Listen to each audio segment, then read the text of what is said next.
कांग्रेस सरकार पर 2020 में आए राजनीतिक संकट को लेकर कार्यवाहक सीएम अशोक गहलोत के ओएसडी रहे लोकेश शर्मा ने बड़ा खुलासा किया है। लोकेश ने कहा है कि राज्य सरकार ने सचिन पायलट, उनके समर्थकों और अन्य विधायकों पर निगरानी के लिए तमाम कदम उठाए। कौन कहां जा रहा है, फोन भी सर्विलांस पर लिए जाते हैं। इसी का नतीजा रहा कि 3 विधायकों को मानेसर जाने से रोककर वापस जयपुर लाया जा सका। लोकेश ने विधायकों के नाम तो नहीं लिए, लेकिन उस समय विधायक रोहित बोहरा, दानिश अबरार और चेतन डूडी को वापस लाने की चर्चा रही थी। लोकेश ने उन पर लगे फोन टैपिंग के आरोपों को लेकर कहा कि उन्होंने फोन टैपिंग नहीं कराई थी। उन्हें जो ऑडियो क्लिप मिली थी उसका सोशल मीडिया के माध्यम से आम जन तक पहुंचाया था, जिससे पता लगे कि सरकार कौन गिराना चाहता है। ऑडियो क्लिप वायरल होने की वजह से अगले दिन महेश जोशी एफआईआर दर्ज करा सके। लोकेश ने 25 दिसंबर 2022 की घटना को लेकर कहा कि आलाकमान ने जिस उद्देश्य से मल्लिकार्जुन खड़गे और अजय माकन को भेजा था वह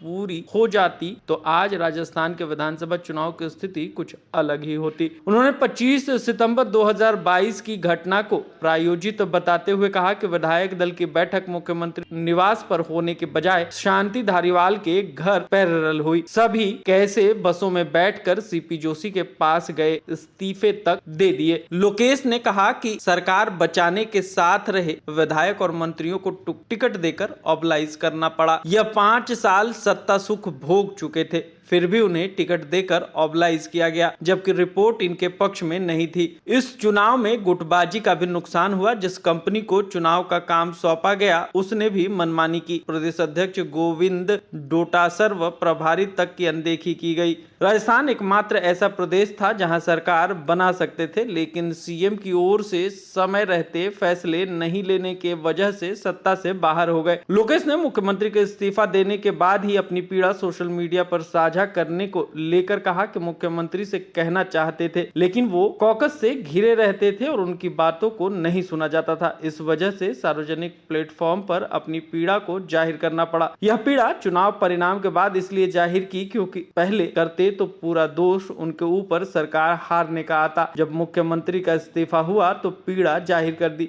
यह पीड़ा तमाम उन परिस्थितियों का चित्रण और वर्णन है जिसकी वजह से हम राजस्थान में सरकार की वापसी नहीं करवा पाए। उनका कहना था कि आलाकमान भी इस बारे में कुछ जानकारी चाहेगा तो बताने को तैयार हैं। लोकेश ने कहा कि 2 साल से गहलोत कॉकस से घिरना शुरू हो गए थे, लेकिन 6 माह से यह ज्यादा हावी हो गया था। लोकेश ने उन अधिकारियों के नाम नहीं बताए, लेकिन 3 आईएएस अधिकारी व सीएम के साथ 24 घंटे रहने वाले बाहरी राजनीतिक व्यक्ति को कॉकस का जिक्र किया। उन्होंने कहा कि पूरा प्रदेश उन्हें जानता है कि कौन इर्द गिर्द रहता है। उनका प्रयास रहा कि हम उन्हें सुला कर जाएं और हम ही आकर उठाएं, जिससे कोई दूसरा व्यक्ति सीएम से मिल नहीं पाए। इन लोगों की वजह से किसी बात वे सुनने तक तैयार नहीं थे। यह लोग उन्हीं के मिलने देते थे जो उनके मनपसंद बातें करते थे। इससे गैप लगातार बनता गया।